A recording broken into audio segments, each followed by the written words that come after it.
अगस्त 1947 हिंदुस्तान के आखिरी viceroy Lord Mountbatten के फरमान से आला अंग्रेजी अफसर सर सिरिल रैडक्लिफ को एक बहुत ही अहम और अहमकाना जिम्मेदारी सौंपी गई।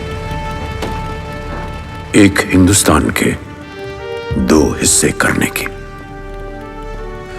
तो सर रैडक्लिफ ने, जो ना हिंदुस्तान की लंबाई और चौड़ाई से वाकिफ थे और जो ना उत्तर और दक्षिण का फर्क समझते थे, उन्होंने हिंदुस्तान का नक्शा निकाला, दो लकीरें खींची, एक बंगाल में, दूसरी पंजाब में, और 4 हफ्तों में, सिर्फ 4 हफ्तों में अपनी नौसिखिया कलम के नोक पे एक मुल्क के 2 हिस्से कर दिए, हिंदुस्तान और पाकिस्तान।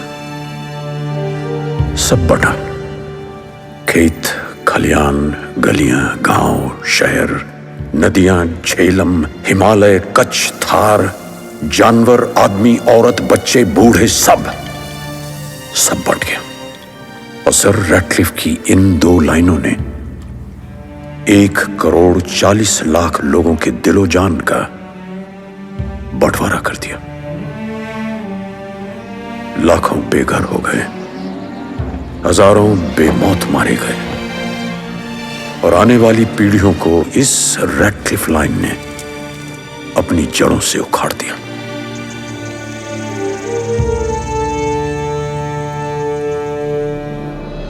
ये कहानी ऐसे ही एक घर की है, जिसके बीच से ये तलवार सी लकीर सर काटते हुए निकली तो सही, मगर बांट नहीं सकी।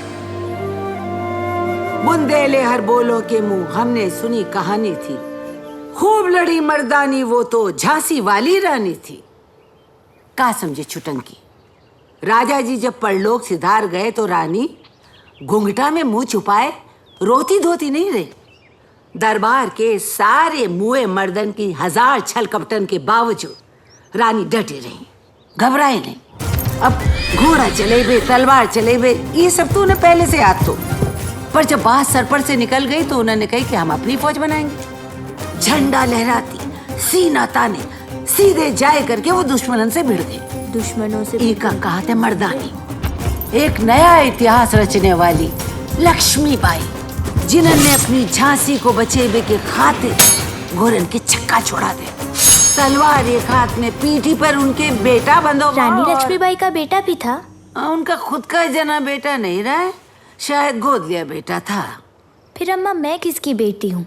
अरे ले, इस करमजली के सवाल ही नहीं खत्म होते। जाओ, हमने सुनी तुम्हें कहानी, तुम जा करके सीधे अपने मास्टर की पुस्तकें पढ़ो, जाओ, हमें नहीं सुनाना कहानी। तो ए लाडली, तू नहावत है, फेंकू तुझे कुआं में? हाँ।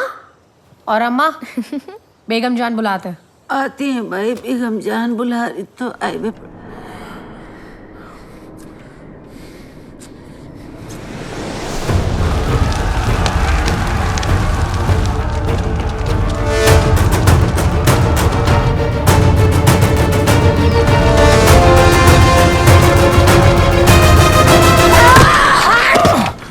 रे होया के रान साली पागल होगी से। अरे बुढ़े साले हरामी, कितनी बारी दसिया तेलो कि छाती ते हाथ ना मार, समझ नहीं आती?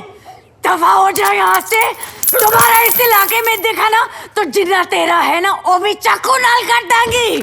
दफा हो जा। ए गुलाबो, काहे सवेरे सवेरे इतना चिल्ला तो? खत्म करो और बाहर आओ, बेगम जान बुलाते हैं। बेगम जान गुजरे फसादों में इसके साथ जबरदस्ती हुई। कुछ लड़के अधमरी हालत में इसे कैंप में दे गए। बाप ने अपनाने से मना कर दिया, यहाँ छोड़ गया।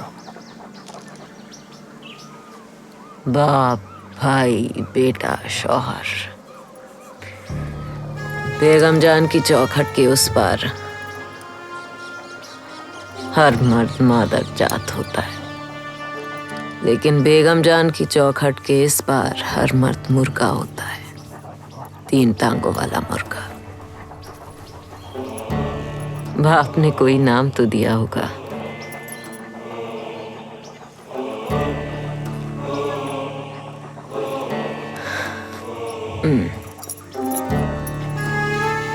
चलिए हम ही दे देते हैं।